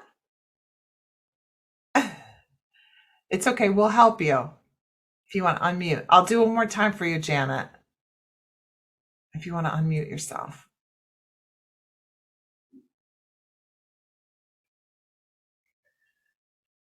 Okay, Janet, are you there? Or she disappeared on me. Okay. No, if I called on you, then I want you to unmute. If not, don't unmute. Okay. So let's take a look. Rafael Alexander Reyes Gutierrez. Are you there? Rafael Alexander Reyes Gutierrez. You want to unmute and tell us? Or I'll go ahead. You might not be able to unmute. Sure. Yeah, Can you hear me? yeah, perfect. I can hear you. Yeah. To me, the basic difference is that food has a short vowel sound, and the others have a long vowel sound. That's right. Excellent. And we're going to be talking about pronunciation on Thursday. It's a big part of teaching listening. And that's another really good reason. And I'll talk to my friend Danelis Garcia that we're going to support you, lady. That's another good reason to spend time on listening. If you don't have a lot of time and the kids are not going to pay much attention, pronunciation and listening activities are super important for all the other skills. So boot, root, zoom, and doom all had the long O, and foot was a different sound. It was the short O. Okay, awesome. So those are really easy too to come up with. You don't need any materials for it. And because it feels kind of like a game, students want to get it right. And it's really good assessment, because if nobody can hear the difference between any of those, you know you need to review the long O sound and the short O sound, etc. Okay. This is another fun one where you basically do like a tic tac toe. And when you get 3 across, you have to repeat the 3 in a row. Okay, so I'm going to let you raise your hand if there's a number on here that you feel you could answer, but like a short answer. Okay, so Rosana Antonia, do you want to pick a number and answer the question for us? One of these? Yes. Okay, which one would you like to pick? I received a call this morning, and the Embassy of the United States in Dominican Republic told me that it's open the process of application to participate in a program for Go to the USA. Oh, that's wonderful. I'm so exciting. Oh, that's amazing. So was that Yes. number 1 for you? Number 1? Yes, number 1. It was a coincidence. Okay, so she has number 1, and let me just come out of, I need to, let me go back here. I need to stop presenting. Okay, I need to stop presenting because I need to put an O there, all right? So we have an O. Now, let's say we're on the O team. Who else has something they could do to make tic-tac-toe, which means you have to go here, here, or here in order to continue the row. So how about Arelis, Gil? Can you make another one in number 2, 5, or 4? Okay. Oh, number 5. Okay, great. Tell us 5. Tell us something you did not, that you did today that you always do. Okay. Cooking. I always cook. I always cook. What did you make today? Like traditional Dominican dish like rice, beans, and meat. All right. You didn't make a pizza today, a New York pizza. No. Okay. I don't like pizza like the lunch. No. Traditional Dominican food. Okay, that sounds delicious. I wish I could have that. Yeah. Okay, thank you, Arelis. So now, everyone else, you need to remember what was number 1. What was told to us for number 1? What's told to us in number 5? Now, to make tic-tac-toe, we have to do number 9 now. Can we do number 9? So let me take a look here. Me. And who's saying me? How about, this is a beautiful name, Inoelia, something. Yes. Yes, Paulino. Tell us, can you do number 9? Yes, of course. Okay. Tell us about someone really in your mind and heart today. My sister Anais, she lives in the United States. I miss her and also her delicious food. She cooks very delicious. So you're missing her cooking also. Yes. Oh, that's beautiful. That's beautiful. Okay, so before we go on, I'm going to make you wait. Someone is going to remember those 3 and win this game. But I want to respond to my Danelis. She's going to be my person. You need to have a projector. Do you have to have a projector to do this activity? I think yes. We can build some resources. We can make some we can make different. But the reality is, sorry, because I'm so concerned because you are giving us too many tools, important, and I love it. And I'm like, oh my gosh, how can I do that? Yeah. How can I do that? And Danelis, I'm going to stop you for a second because your beautiful colleagues, your teachers are writing in the chat how you can do it. Put it on the board, make a photocopy, put out cards like index cards, use Post-it notes. You can just use a whiteboard. You could use anything. It doesn't have to be like this dynamic, moving the X's and the O's on my Google slide. I'm doing that for us, because we're online together. You could even do it on WhatsApp with a picture, and drawing on the picture and sending it back. Or you could use paper. Perfect. But thank you, because that's exactly what we're looking for, is to take these ideas and make them apply in your classroom. So is there somebody who can remember our tic-tac-toe, our 1, 5, and 9? Let's see. I'm going to call in Clara Diaz. Hola, hello. Hi. How are you? Do you I'm remember very these? well. Good. Do you remember these? Can you say them back to us? 1, 5, and 9, our tic-tac-toe.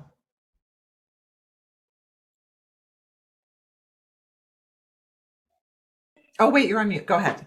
Okay, but you want I choose one of these? I want you to remember all 3.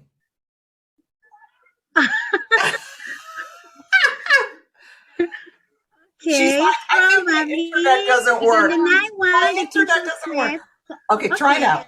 Go ahead. Then the 9-1, the teacher said that she missed her daughter. Not her daughter. Not her daughter. Who was it? It was somebody. Okay, probably. And in the first one, the teacher said that, what about? She has a good news today from American Embassy. Was that right? Is that right?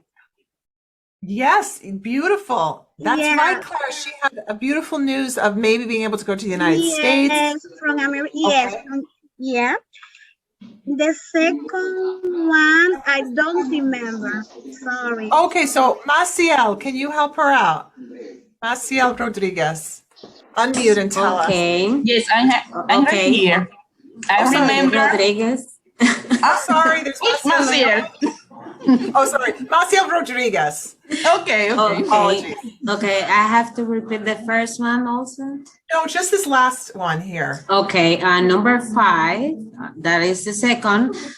Something she did today that always do is cooking. She said that she cooked today rice, beans, and chicken, the flag here in Dominican Republic.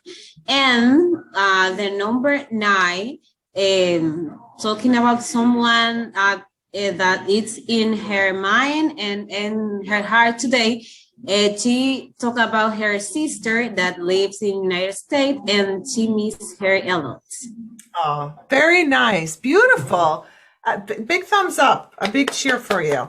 Awesome job. So, yeah, how can we just use what we have? Use what we have. We don't need electricity. We don't need internet.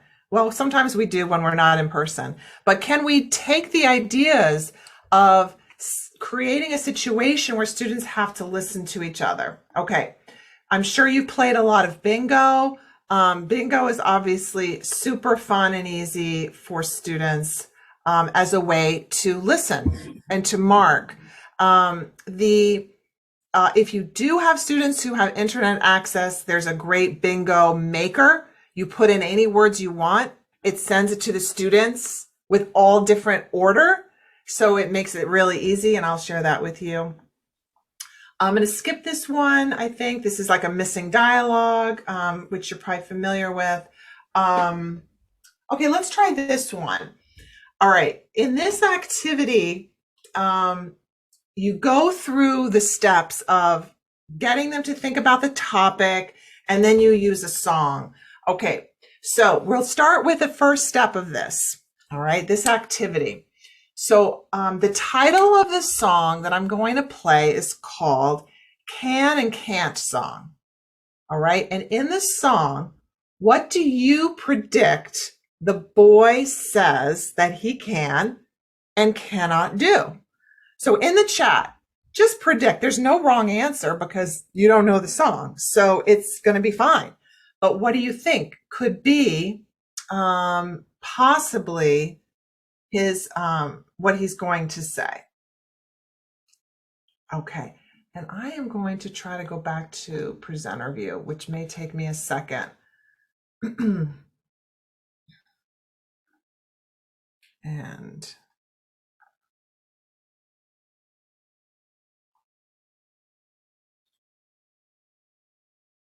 okay.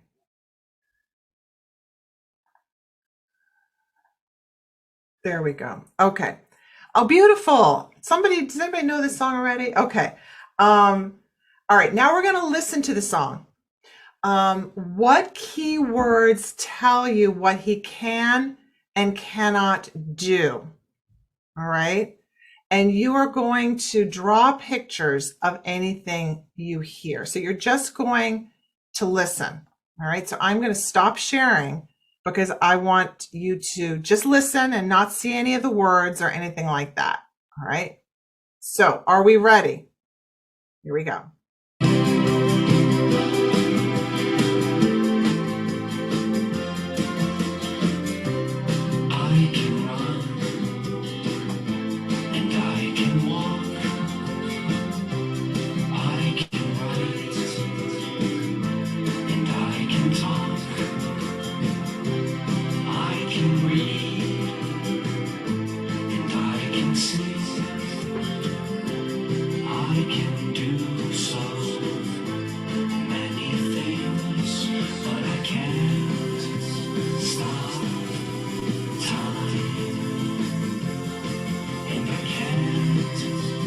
Fly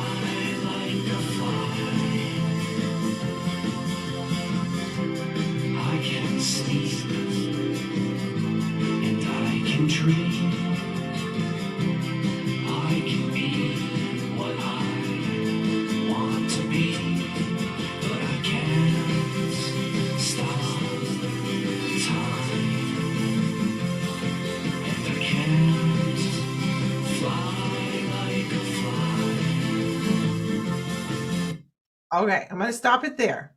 Now, let's see what you got. Let's see what you got. If you got, all right, he can't fly. Nice. He can read though. All right, very good. He can dream. He can't stop time. Wonderful, beautiful.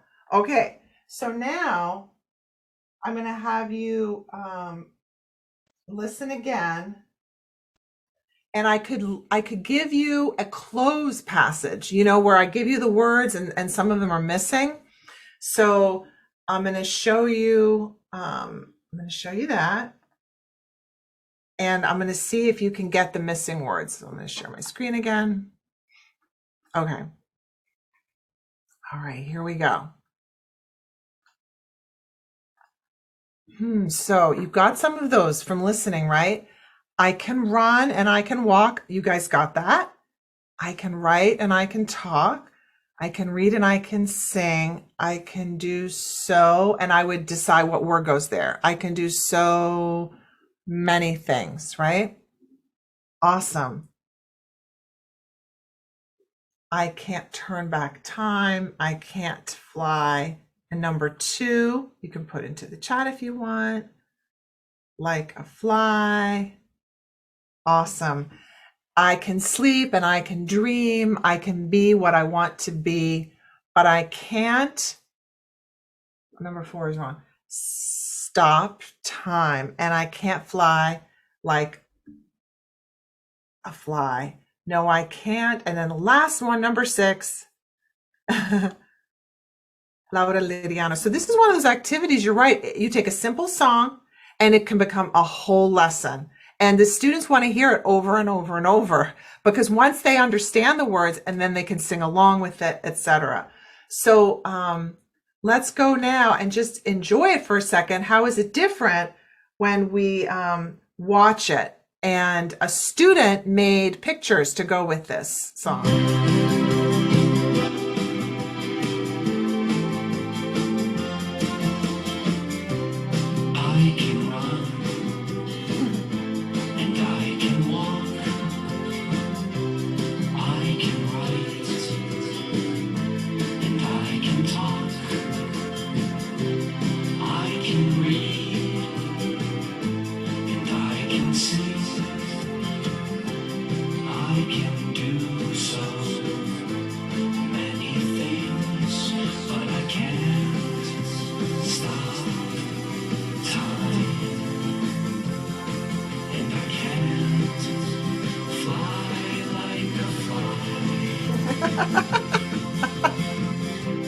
I can sleep and I can dream. I can be what I want to be, but I can't stop time. Okay, I'll stop that before we really start singing it. I see Richard Ramirez is boogieing out. He's rocking out on that song. So, like, there are just so many things that you can do to get students to that point that they can really enjoy, understand, and they could even write or create their own pictures, or they could take this and just change it. What can you do? I can cook. I can bicycle. I can't do this, or I can't do that. So then it becomes the student's own work, and it can become a writing activity, etc. So it doesn't take a lot of materials.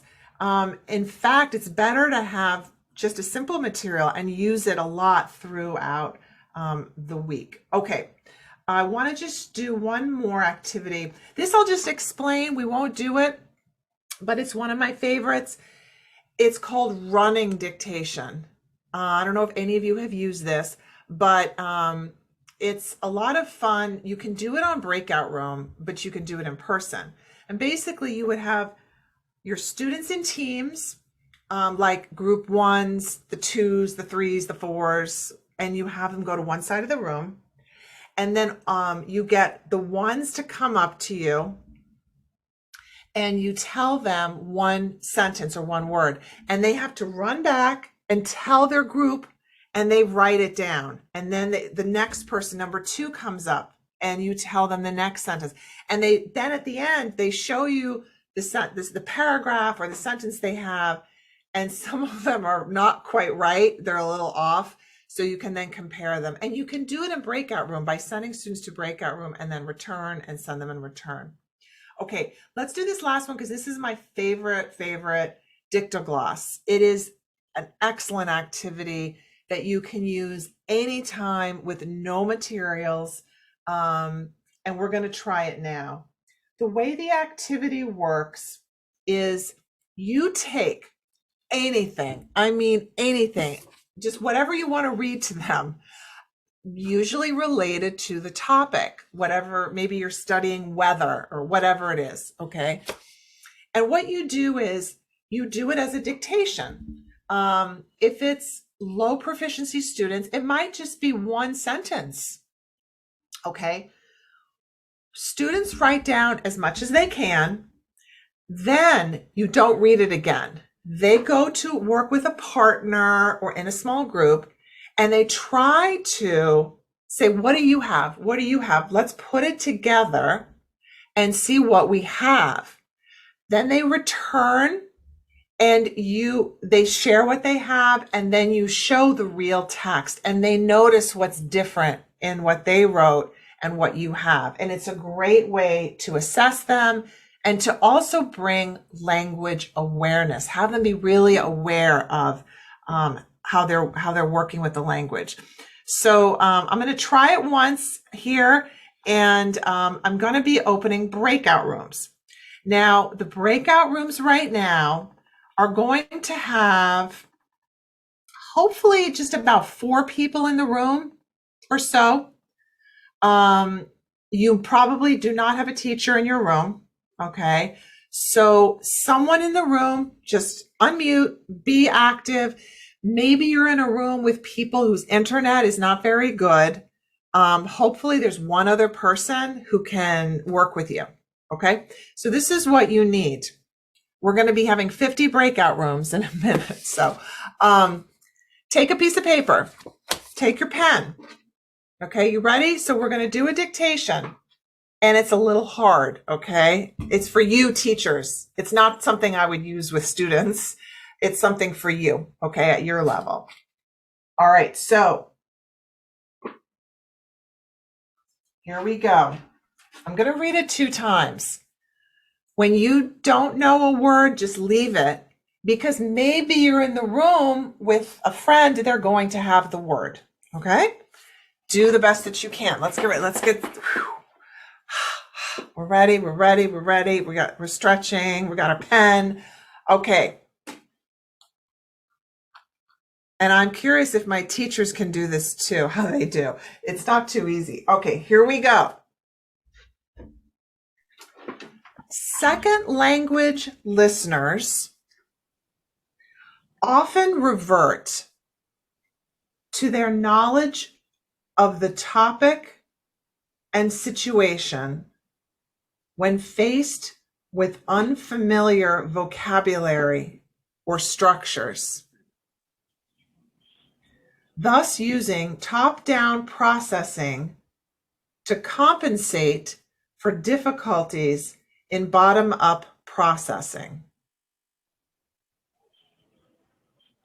I'm going to read it one more time. Or if you really want a third time, I can do that too. You can just tell me in the chat. Here we go. Second language listeners often revert to their knowledge of the topic and situation when faced with unfamiliar vocabulary or structures, thus using top-down processing to compensate for difficulties in bottom-up processing. Are you ready to go to your breakout? You got something, or you want one more time? Una vez más? Una vez más. Okay, here we go. Yes, please. Okay. Una vez más. All right. Yes, please. All right, here we go. Last time, and then we're heading to the room, and we'll see what you and your friends can put together, you and your colleagues, your co-teachers. All right. Second language listeners often revert to their knowledge of the topic and situation when faced with unfamiliar vocabulary or structures. Thus, using top-down processing, someone has to mute. Thus, using top-down processing to compensate for difficulties in bottom-up processing. Okay, I'm going to give you basically 5 minutes in your breakout. See what you can come up with. And when it's a question mark, just put it as a question mark. How many words out of that sentence can you get?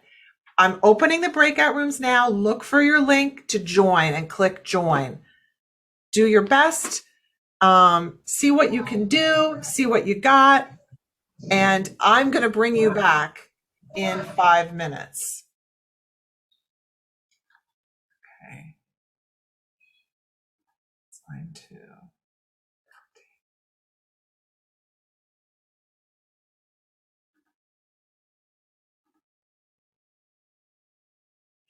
Okay.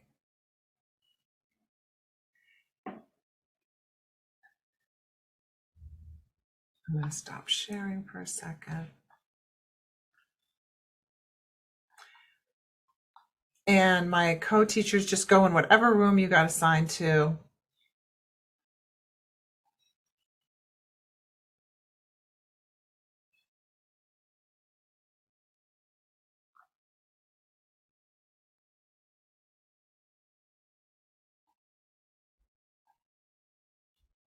If you are having any trouble moving to your breakout room, look for more on the bottom of your Zoom screen and click breakout room.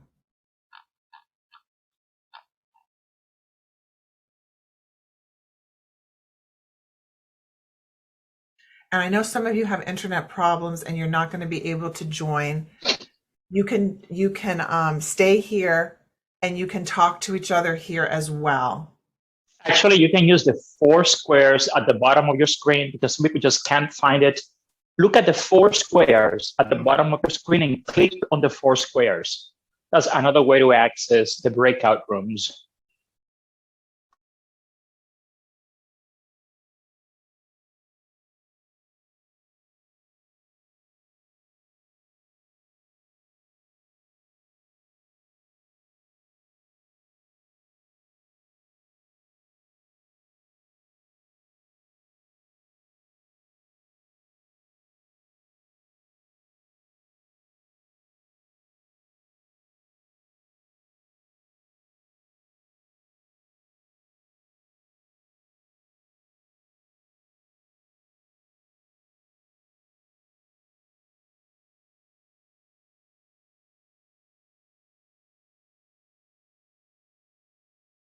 I know some of you are still in here, and if you want to, just unmute and try to work together here. If you're able to hear, see what you have from your sentence, or you can use your chat here in your breakout. How about Dilio or Duarte? I see you guys. Okay. And Delio, let me try to help you. Delio and the rest, are you having any trouble entering the breakout rooms? Check the 4 squares at the bottom of your screen, and that's easy to access. Just if you can't, or just slide your screen, you'll be able to see the breakout rooms. Yeah, Delio, go ahead.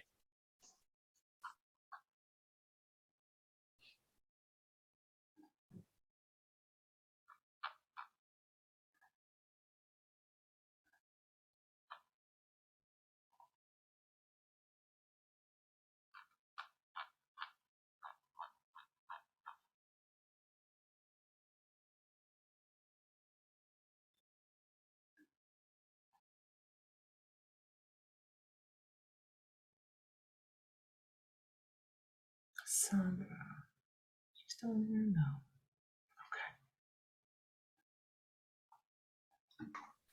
What about you, Tanito? Are you having any trouble entering the breakout rooms? No, everything is okay, teacher. Okay. Well, Laura, I guess we're going to have to work with them here. Okay. They're having some trouble entering the rooms. Some of them are using their cell phones. That may be why. Yeah, I know it's hard with the cell phones. Well, we're almost going to come back now. All right. Oh, yeah. More and more are doing it. Okay. They're getting there. One more minute. Tanito, do you want to tell me what you have from that sentence? Do you want to try it here, or you could put it in the chat as well if you want to? Let's see.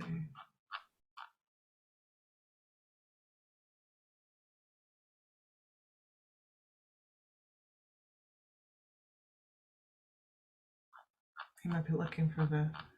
Right. Those that are still here, could you please turn your cameras on?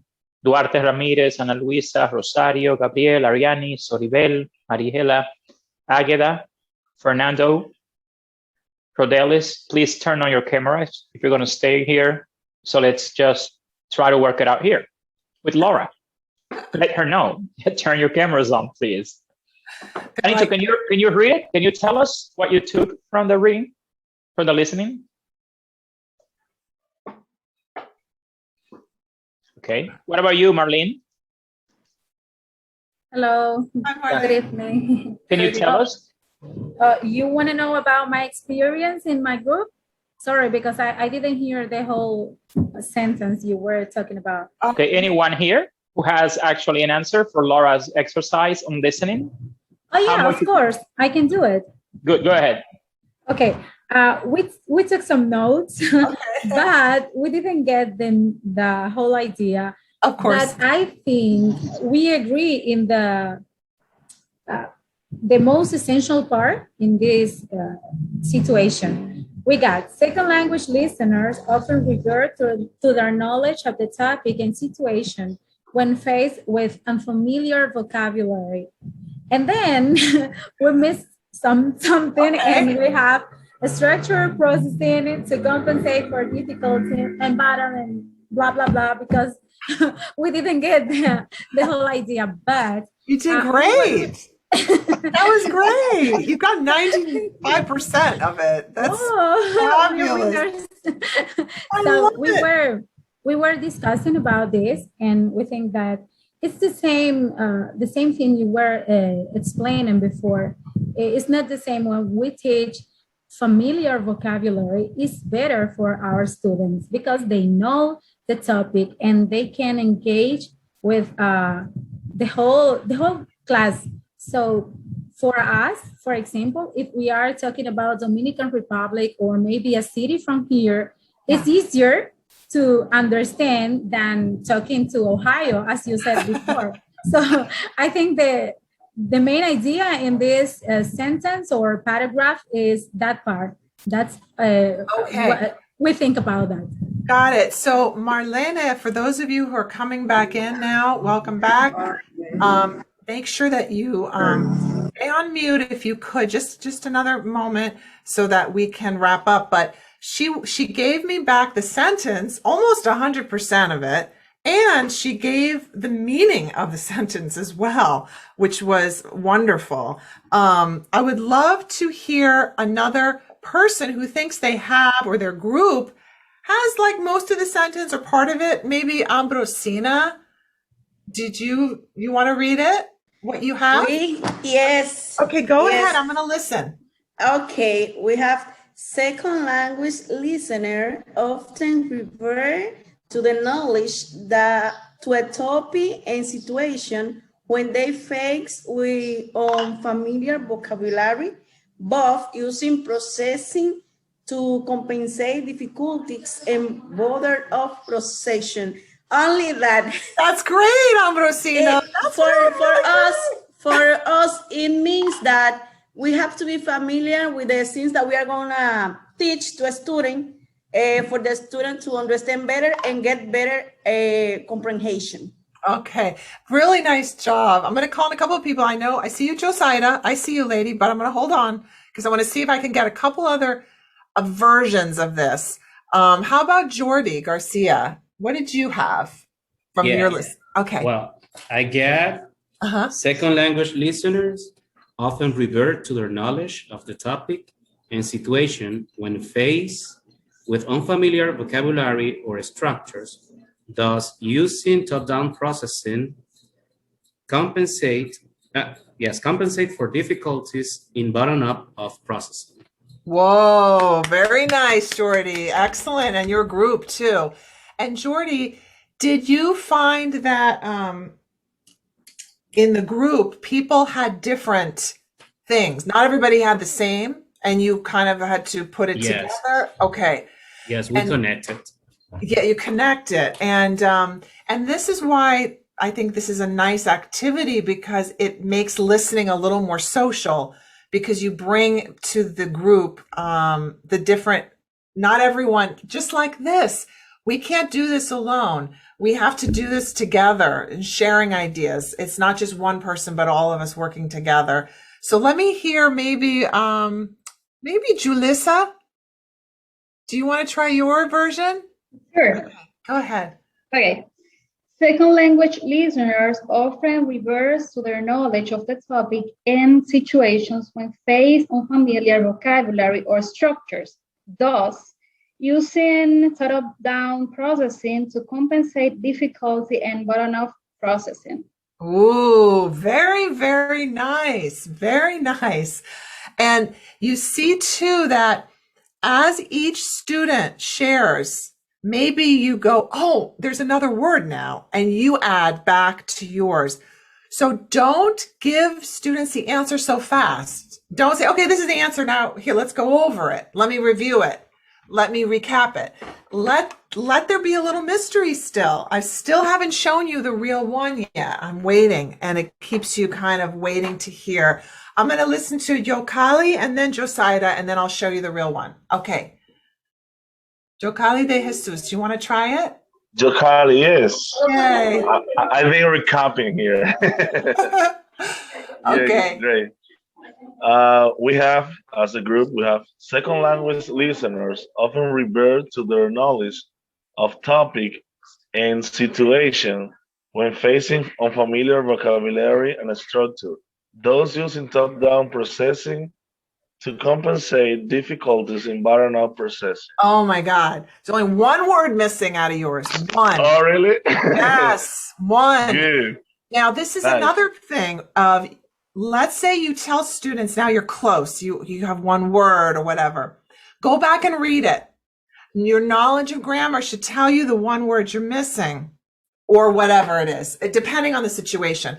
Okay, Josiah. What do you got? Okay, here we go.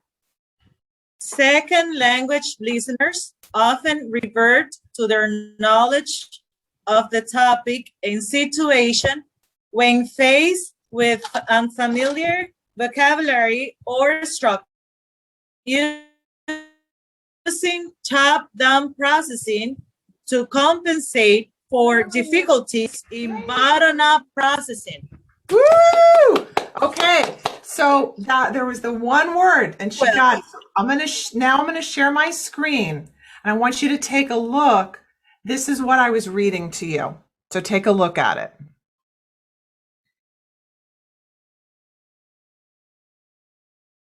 And I see Marlene going, oh, that's the word. That's what it is. That's what she's saying.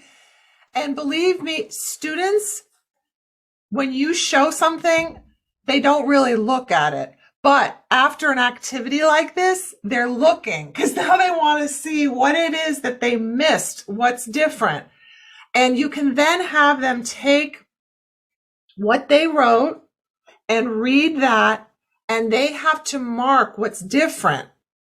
So they can see for themselves. And a lot of times it's those small words like or, for, to, they're missing because they drop out. Because of my speech, I'm linking the words and they have a reduced sound.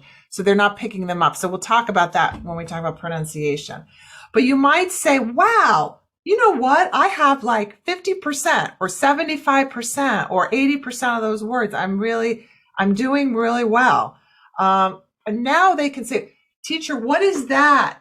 top-down processing, bottom-up processing, you know, and it can be also a review of things that you did. Okay, I'm going to just wrap up and then let you go talk a little more with your teachers in your group. A few things from educational technology, if you have the ability as a teacher to use it, or maybe some of your students do too, there are a lot of ways for students to make audio, not just you to make the audio. We talked about WhatsApp. There's a free tool called Vocaroo. You can have the student make the dictation. They say something about their family, what they did today, and the other students have to listen and write it down, whatever they've heard. Doing songs with lyrics, I know you use a lot. We all use those. Those are great. So lyrics training, lyrics gaps, those are great to create those listening activities with songs. Number 3, I love podcasts. There are so many, and there are very simple ones, easy English or for children. So students can start to listen more, and they can write about what they listen to or draw a picture. And it's not just reading that you're giving them. Also, things like videos where they can listen to the video and then look perhaps at the transcript. Okay, so you'll have this PowerPoint because remember, our home, our home base is our Padlet. So let me just get to our home base. Everything from every session goes on the Padlet. This PowerPoint, and then Professor Valdez is recording all of these. He's putting the videos on the YouTube channel. Make sure you subscribe. You could watch again. Our schedule, our groups. And I wanted to say bravo, excellent job on your first assignments. Last time we asked you to go to your groups, and I'll just pick group 2 here, and put a speaking activity up for everyone to share. So assignment 1 was a speaking activity, and your teacher did a summary, and you have wonderful activities here for speaking. Now the next assignment 2 is listening. And that's not due on Thursday. That's due next Monday. So you have a week from today to do a listening activity. Try to do something from some of the ideas you're hearing in our workshop, or something that you really like and you want to share. And this is where you will go for your group. I just want to say a couple things though about the groups. You are going to be in group 1, 2, 3, 4, 5, 6, 7, right? You know that. A lot of you, most of you already posted in your group, and you know where you are and all of that. Some of you are new, or you're not too sure. We will send you, Professor Valdez and I will tell you what group you are in, and that's your group every time for assignments. However, when we do our conversation right now, it's very hard for me to move you to the same group.